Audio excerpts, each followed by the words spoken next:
no pabellón español da Bienal de Venecia o ano pasado, no espacio central do pabellón, no que se expoñían tamén outras series fotográficas, outras 7 series fotográficas que trataban tamén un pouco o mesmo tema, non? Sí, sobre eso, bueno, unha apreciación, non? Que, claro, as series que se expuxeron, que se seleccionaron, porque o tema sobre o que trataba era sobre a crise en España, non? Unfinished, non? As acabadas, das series, creo que eran 7 series, non? As que seleccionaron para amosar isto, nas fotografías, o diferente, digamos, do Spanish Dream é que estaban habitadas, non? O demais era, pois, reflexar, non, dun xeito descarnado realmente os efectos da crise sobre o físico, sobre o construído.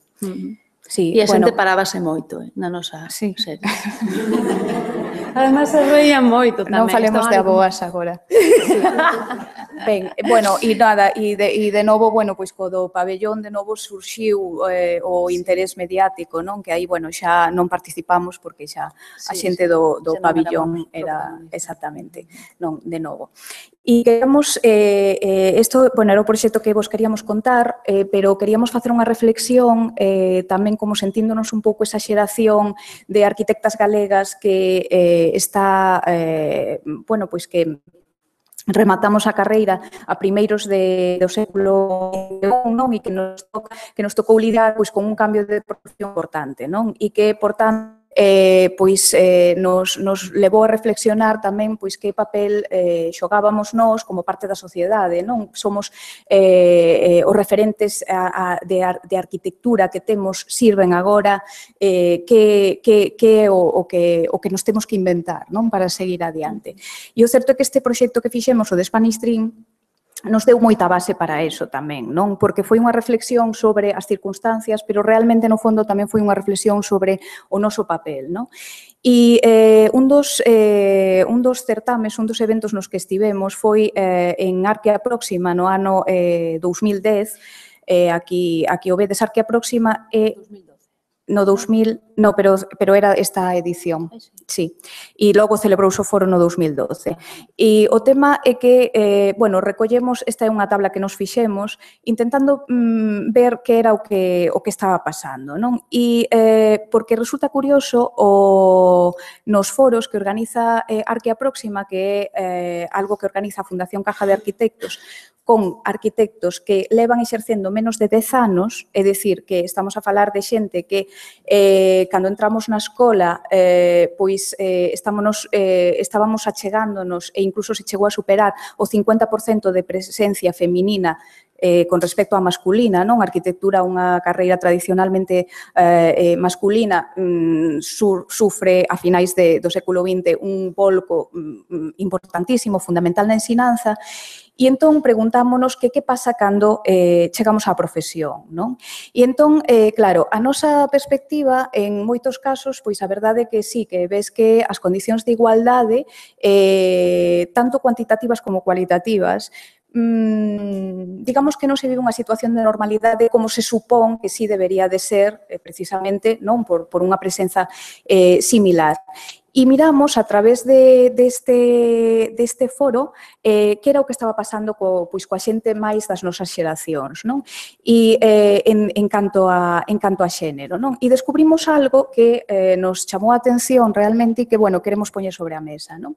E é que, se vos fixades, a participación, bueno, en xénero dividimos mulleres, homes, non? Dun xeito simplificador, a presencia de mulleres nesa selección, é dicir, en exercicio profesional con menos de 10 anos, en todas as edicións, se vos fixades, pois, bueno, vai subindo, non? Partimos dun 25% e chegamos a un 35%, pero sigue sendo minoritaria. Cando no 2014 e 2015 estamos falando de unha cantidade de xente que rematou a carreira nun 50% mínimo, non? E, sin embargo, a presencia en este tipo de difusión arquitectónica sigue sendo menor. Pero pasa algo este ano, que foi no que nos participamos co proxecto de Spanish Dream, non? Algo realmente sorprendente cando debería serlo, non? Esta debería ser a normalidade. E é que máis do 50% son mulleres. Ben, que pasa este ano? Este ano pasa que a comisaria, Ariana Cantís, propón como tema novos formatos, non? E entón, empeza a plantexarse si en arquitectura estamos a falar só de construcción, de proxectos constructivos como tradicionalmente se entende a arquitectura, ou estamos a asistir nun momento de crise no que baixa a construcción a un replantexamento da propia profesión, non? E que están facendo os arquitectos e as arquitectas? E entón, de repente, aí o noso xénero ten unha presencia fundamental. Si, bueno, sacamos outra serie de datos de traballo en equipo, non? Etcétera. Pero que iso é do máis importante, non? Que se pode extraer. E, ademais, curiosamente, en estos novos formatos presentáronse proxectos máis a modo tradicional, pero máis do 60% dos proxectos presentados por mulleres non eran proxectos constructivos. Non é a idea do arquitecto no seu estudio, senón que se está traballando noutros temas, non? Que nos que estábamos, por exemplo, nós tamén co Spanistream. Como, por exemplo, seleccionamos un par de exemplos para explicar o que nos referimos. Unhas compañeiras de Sevilla, Espacio Elevado al Público, presentaron este proxecto que traballa sobre urbanismo, é previo a un proxecto tradicional, a un proxecto de definición constructiva e urbanística de unha rúa, e o que plantexan é o seguinte: van a intervir na zona sur de Sevilla, nun polígono pois con unha problemática moi importante en canto a está moi separada da cidade, non, por unha serie de infraestructuras que a cortan, e onde a rúa central é esta, que é unha rúa pensada exclusivamente para a circulación, para a entrada na cidade. E o que se plantexan elas é, previo a unha intervención, traballar sobre urbanismo participativo. Entón, integran, a través de unha serie de performance e de actuacións na rúa, coa xente, con distintas xeracións, con distintos traballos, chegan incluso, como vedes, a pintar unha pequena estación de parada, porque por ali pasa o tren de cercanías, pero non para, non? E entón, pois, fan unha figuración de como isto sería si parase o tren aquí, non? E a partir de isto, dese traballo na rúa, recollen toda esta información e trasládana, tradúcena en intervencións, non? E este é un traballo previo á posterior definición arquitectónica a nivel de proxecto. Ou, por exemplo, o traballo de Almudena de Benito con Chiquitectos, mostrando pois unha confianza plena na educación, non, e a arquitectura como unha arma educativa, no que tamén traballa Ana, non, e moita outra xente, e que se plantexan que a través da arquitectura se pode formar unha sociedade mellor, non, dende a base, máis sensible cara ao patrimonio, máis sensible cara á sostenibilidade, máis sensible cara ao que significa intervir, etcétera. E de aquí, pois, un pouco a pregunta, a dúbida que plantexamos é se en realidade, cando falamos de estatísticas clásicas de tanto por cento de participación feminina, tanto por cento de participación masculina na arquitectura, si en realidade o que estamos facendo é reducindo o campo da arquitectura, non? E que cando ampliamos ese campo, en realidade os números cambian, non? O que nos leva a pensar si non estamos redefinindo o mellor nós ou contribuindo a redefinir o que é a arquitectura do século XXI. E xa para finalizar, bueno, pois queríamos comentamos, nos gustaría finalizar con unha reflexión de como a primeiros do século XX a loita feminista se levaba ás rúas, o exemplo máis radical quizáis é o das mulleres británicas, non, as sufragistas británicas que iban á rúa a pelexar porque a situación era descaradamente tremenda, non? E que hoxe en día estamos nunha situación na que é obvio, gustaríanos decir que non, pero é obvio que non é de normalidade, non? E que, por tanto, como temos que actuar, non? E citando a unha destas sufraxista británica, Lavena Saltonstall, que cando a detiveron, porque iba nunha marcha cara ao Parlamento, non ante o xuíz, a todas as preguntas que lle facía, ela só respondía: o axente de policía opuxo resistencia mentras eu cumpría co meu deber. E nós, nese sentido, queremos rematar con isto, non? Porque nos gustaría ter as ideas claras tamén, non?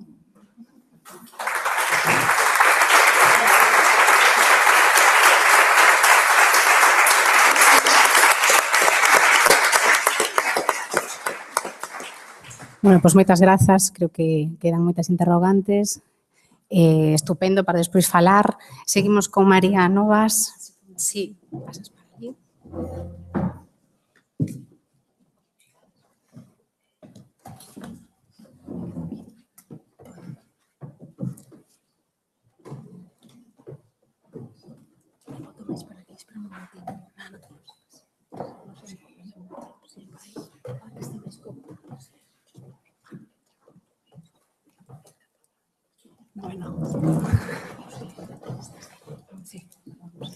Bueno, gracias, Chus, pola presentación. Me permitides, antes de empezar, tamén quería agradecer a Lucía Oca, que foi a persoa que me contactou, e, por suposto, facer o extensivo agradecemento a todo o Consello da Cultura Galega. Darlles os parabéns tamén, ¿no? Porque estas, por desgracia, non son unhas jornadas moi habituais no noso campo, no campo da arquitectura, e se cabe por eso aínda son máis necesarias. Eu igual resulto demasiado académica porque estou inmersa nunha estancia de investigación no estranxeiro, pero, bueno, prometo vos que intentei facelo o máis ameno posible e espero que vos resulte interesante. Vou vos falar de mulleres, arquitectura e feminismo e vos diredes se isto que ven sendo como se cose. E para falarvos disto, quero partir dunha idea principal que é a importante influencia e impacto do feminismo teórico filosófico ao longo da historia. Isto ven sendo os conceptos, os métodos e as estruturas que nos permiten, por unha banda, comprender a situación das mulleres no seu contexto social, coñecer a natureza da desigualdade e promover a igualdade efectiva entre todas as persoas.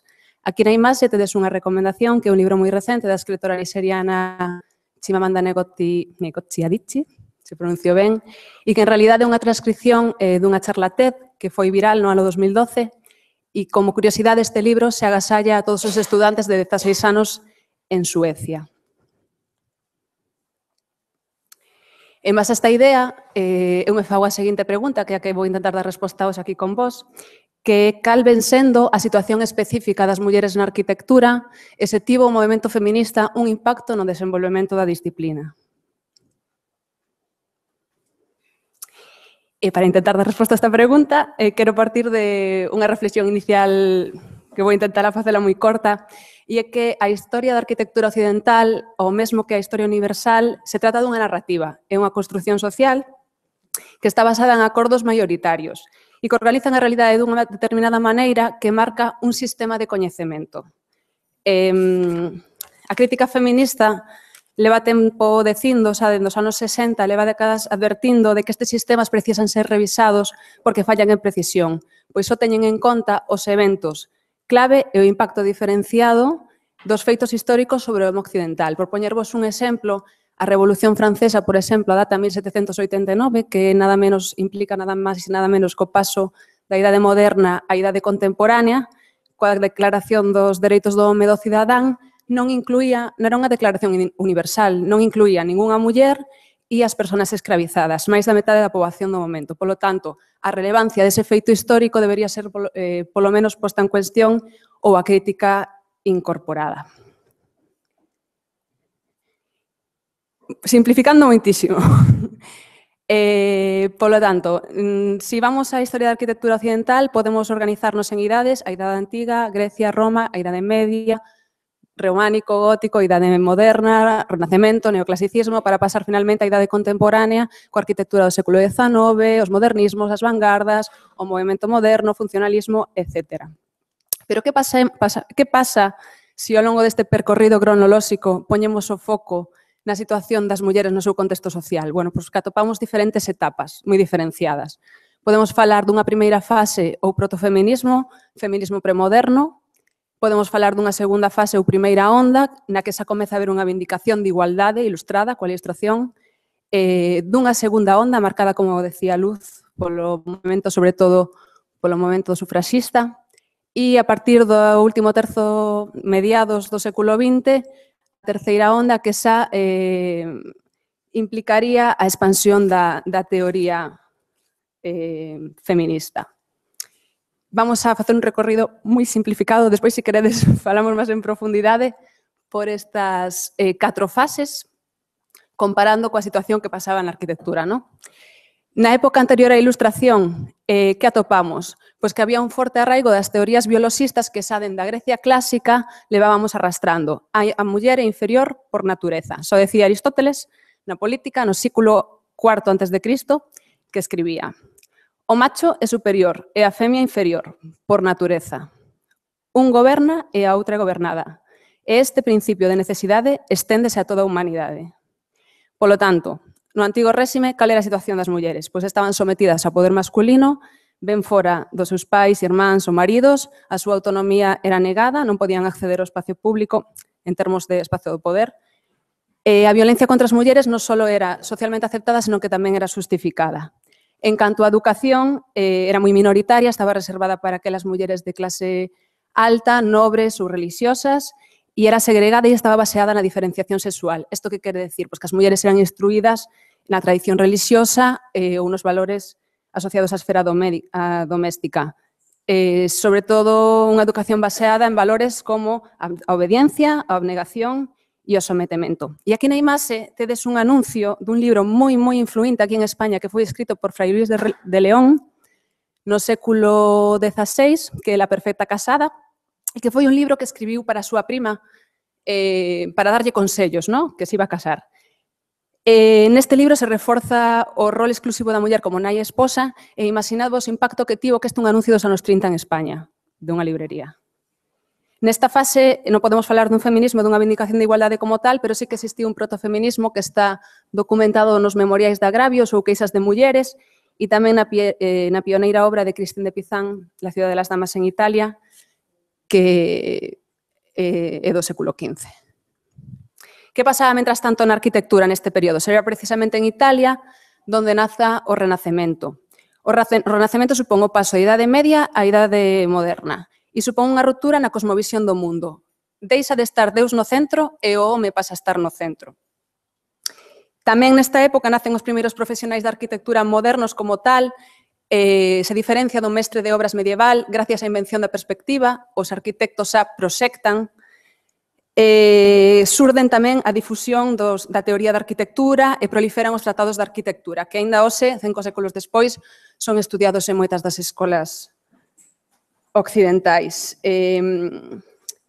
Esta nova cosmovisión, que estaba basada tamén na Grecia clásica, que poñía o home no centro, ten un que se chama antropocentrismo, é a doutrina do antropocentrismo, ten un nesgo androcéntrico. Isto que quere decir? Que non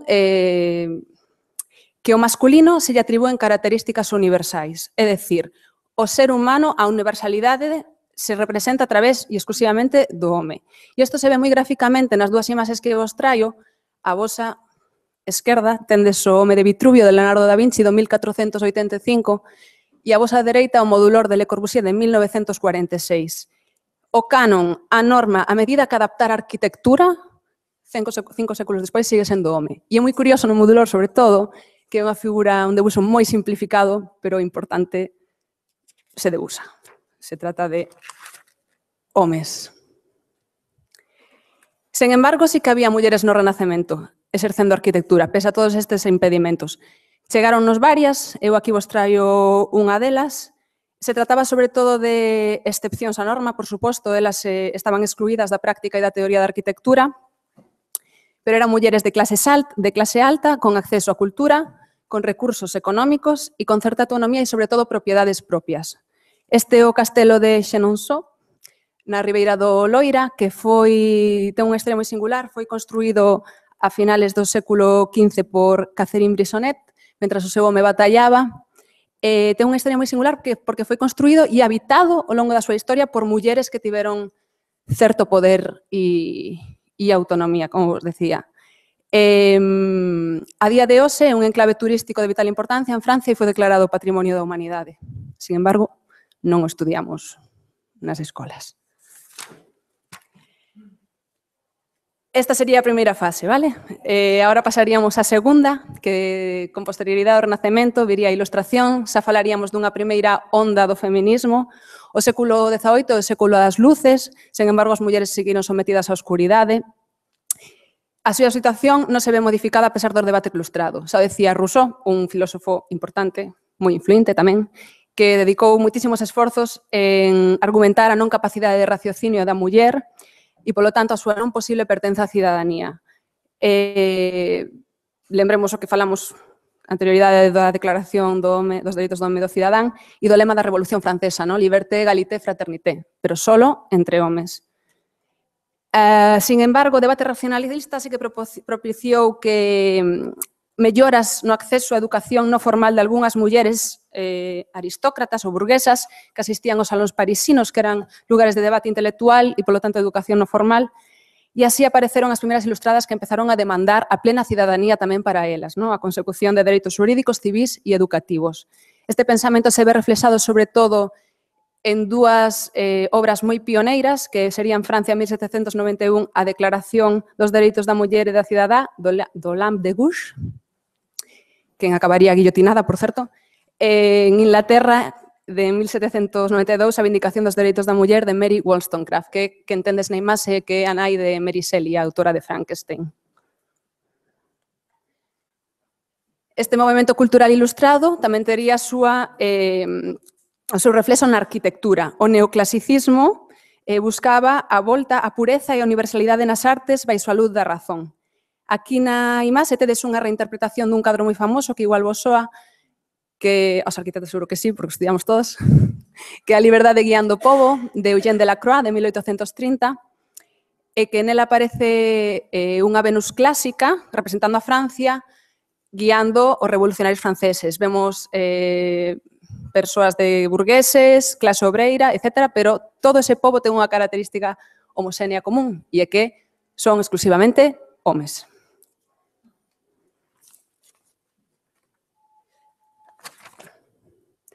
Nesta etapa tamén nos chegaron varios nomes de mulleres que exerceron arquitectura, pero non se producen modificacións coa etapa anterior, seguen sendo excepcións á norma. Aquí na imaxe tedes unha vivenda que ten unha historia moi singular, que foi construída polas primas Parminter, que recibiron unha herenza, fixeron unha viaxe moi longa por Europa. Se inspiraron e ao chegar a Inglaterra construíron a súa vivenda. Elas eran solteiras. E como curiosidade, despois da súa morte, alegaron especificamente as mulleres solteiras da familia como símbolo de liberdade da muller. Se cumplen as mesmas características da época anterior. Eran mulleres composibles, sobre todo con propiedades propias nas que el poder levar a cabo os seus propios deseños. E agora entraríamos na terceira fase, que unha vez negada a pertenza á cidadanía na Revolución Francesa houve un movimento de contestación. O sufraxismo, o movimento sufraxista, continuaría a loita inaugurada polas mulleres ilustradas, sobre todo a partir da segunda metade do século XIX en países como Reino Unido e Estados Unidos, ata comezos do século XX. Este movimento, por primeira vez, é un movimento xa organizado e con certo carácter internacional, e as sufraxistas entenden o dereito a voto como un medio para obter dereitos educativos e laborais. Aquí na imaxe tedes un frame da película de Mary Poppins que foi feita no ano 1964, pero está basada en Londres en 1910. Probablemente nunca a vemos con esos ollos críticos, pero tanto hai dúas persoas moi singulares, que é a señora Banks, que tedes na imaxe, que é unha empedernida sufraxista, e a propia Mary Poppins é unha muller traballadora, libre e independente. Sen dúbida son dous roles moi transgresores para a sociedade da época.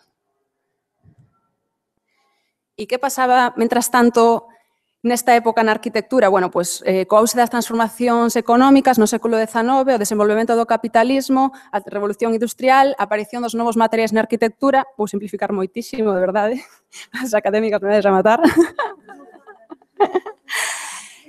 Pasamos dos historicismos, a arquitectura ecléctica, o neogótico, pola arquitectura do ferro, a aparición das novas estacións, os edificios industriais, aparecen os edificios en altura, a Escola de Chicago, en Estados Unidos, pasando polos movimentos organicistas de final de século, Arts and Crafts, modernismos, para, a comezos do século XX, producirse a ruptura coas vanguardas artísticas e o movimento moderno e o funcionalismo.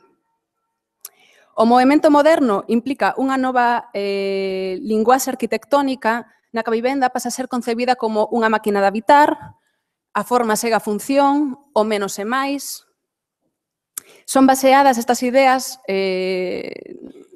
estes preceptos do movimento moderno están baseados nas ideas, sobre todo, dos grandes mestres, que son os que tedes na imaxe, son os arquitectos máis influentes de todo o século XX. Isto é unha portada dun xogo feito por un estudio de arquitectura holandés en 1999, no que podes aprender as grandes obras de arquitectura e as grandes citas dos arquitectos, dos mestres de arquitectura moderna, e tedes, bueno, Frank Lloyd Wright, Le Corbusier e Mies, e, bueno, creo que Culas o do medio, pero porque holandés doberon de encaixar aí.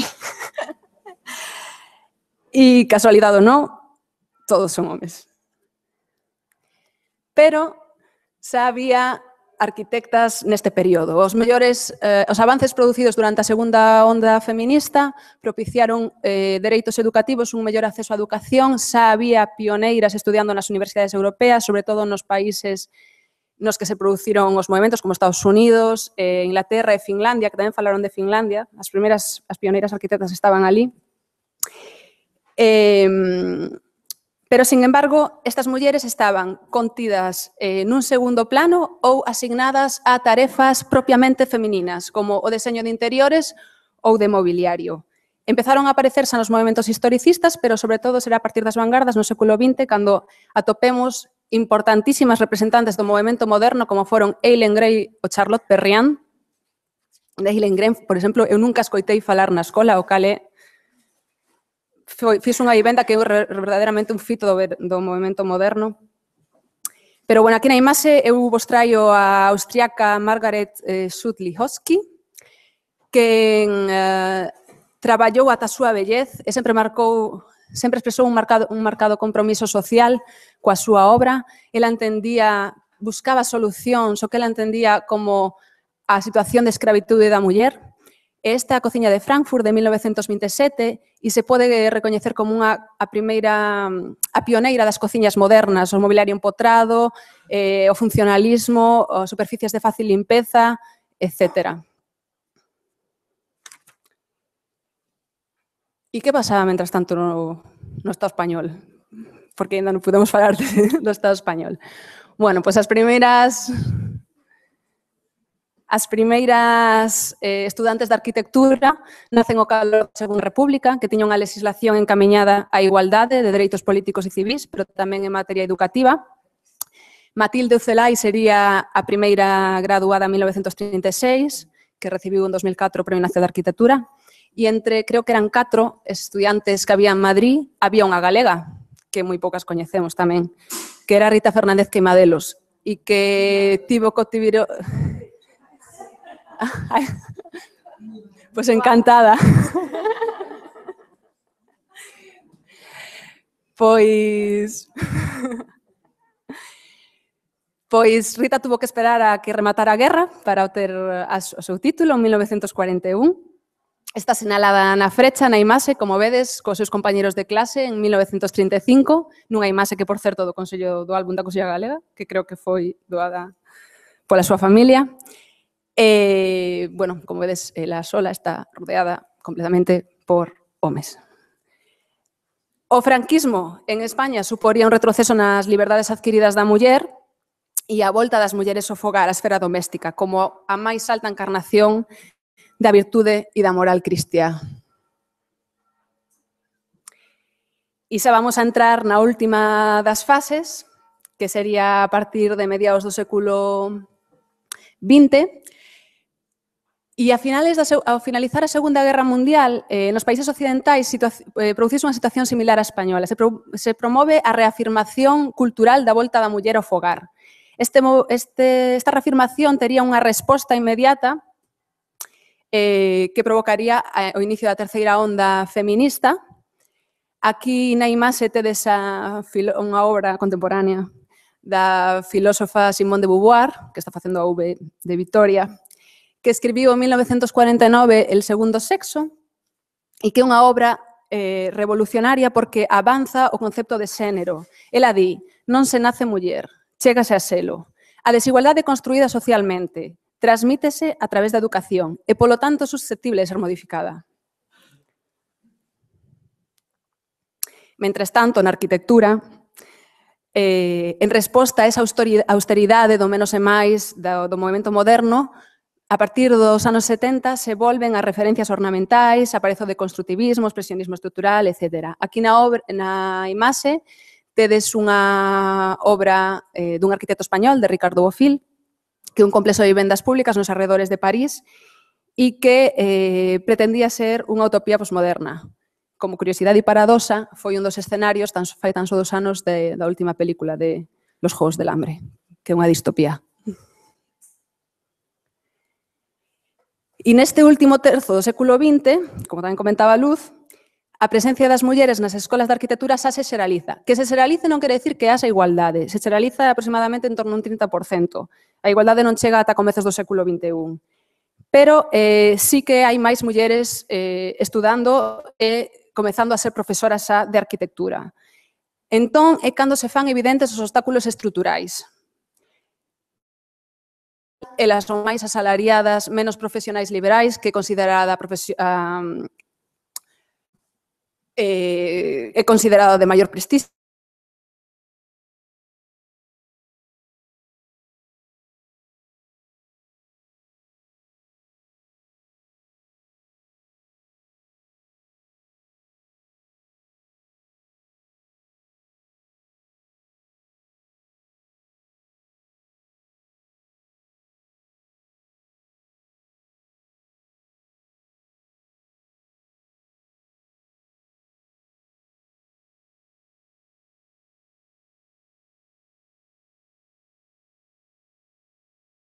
Xa levan varios anos reclamando que se considere, que se lle dé tamén a ela, pola coautoría,